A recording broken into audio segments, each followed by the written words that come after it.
warahmatullahi wabarakatuh. Saya Fadli Kurniawan dari kelas 3 TPM 2 ingin mempraktikkan cara menghidupkan mesin gerindra datar. Masukkan arus listrik pada mesin gerindra datar. Hidupkan tombol on off pada mesin. Tekan tombol emergency. Hidupkan meja magnet, air coolant, lampu, batu gerindra, gerakan otomatis, kecepatan.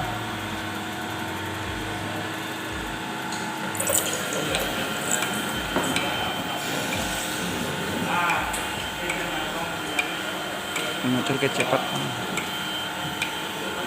Cara mengatur kecepatan. Lalu matikan mesin air coolant, lampu.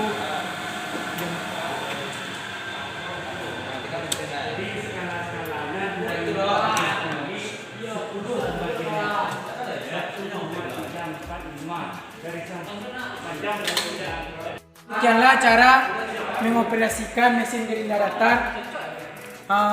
Dengan akhir kata, saya dari kelas 3 mesin mengucapkan wabillahi taufiq wal hidayah. Wassalamualaikum warahmatullahi wabarakatuh.